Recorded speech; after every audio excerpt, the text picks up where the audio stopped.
Raidījuma apviens pielikums. Man saruna ar Saeimas sociālo darblietu komisijas priekšsēdētāju, ZZS deputātu kandidātu Zemgalē, Andra Bērziņu.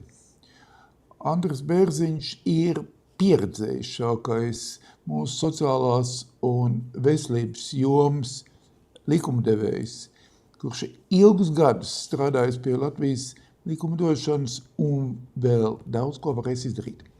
Andra, bet man tev jautājums, mums tik un tā pietrūkst veselībai naudas. Daudz pietrūkst, salīdzinot ar kaimiņu valstīm. Izstāst, kāds ir mūsu plāns, kā mēs nākošajā Saeimā varam palielināt veselības aprūpes finansējumu dažādos veidos. Es mēģināšu, teiksim, telegrāfiski. Visvienkāršākā, bet ne tik vienkārši, ir pirmām kārtām esošās naudas līdzekļi, kas ir tomēr izskatīt viņus cauri un paskatīties, teiksim, cik viņi liederīgi un pareizi tiek izmantot no tās naudas summa jau kas ir. Bet viņi, protams, nebūs tā naudas summa, kad viņi varēs kompensēt to, kas būtu nepieciešams medicīnai. Otrs jautājums ir, kad kurā vietā tad viņi ņemt?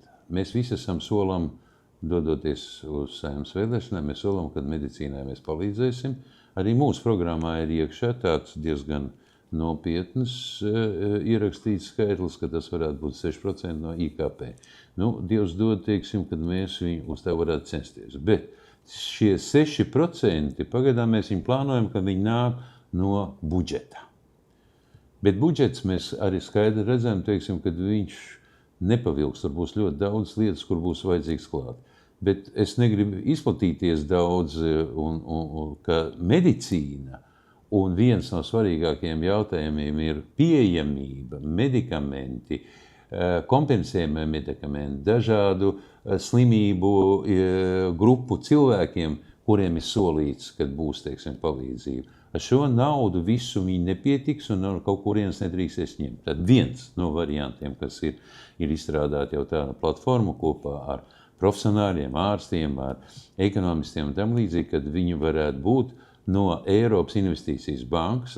To mēs varētu nosaukt tādā vienkāršā valodā investīcijas banka. Tas ir tāda pašpalīdzības kase, kas kopumā veidojās Eiropā.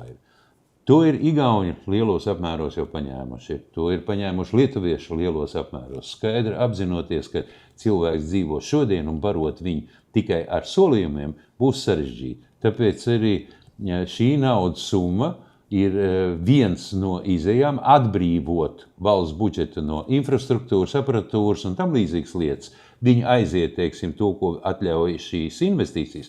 Un šī nauda pēc tam varētu papildināties no budžeta tīri tikai ārstniecībai.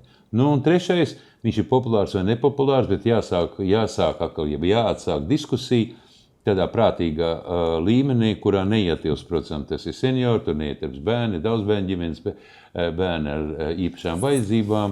Tas ir valsts obligāta apdrošināšana. Mēs varam sākt šo diskusiju un skatīties, cik tas ir efektīgi. Jautājums ir tāds, ja nauda ir, nekādas problēmas, viss šitas te tiek noņemts nost, nauda ir un liekat svēt mieru. Ja naudas nav, tad nedrīkstam mēs atstāt medicīnu badā, un it sevišķi mēs nedrīkstam, teiksim, cilvēkiem mazināt šo pieejamību, teiksim, otrādāk mēs esam solījuši, ka mēs viņu uzlabosim. Man tev vēl viens papildus jautājums.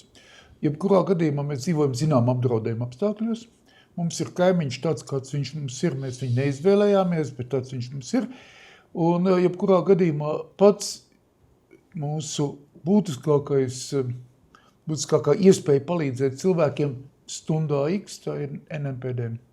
Es tev gribēju pajautāt, kā tu skaties uz materiālām rezervēm un iespējamām rezervēm medikamentiem, iespējamiem rezervēm benzīnam un daudzām citām lietām, lai mēs varētu būt droši par to, ka stundā X šīs NMPD mašīnas brauks.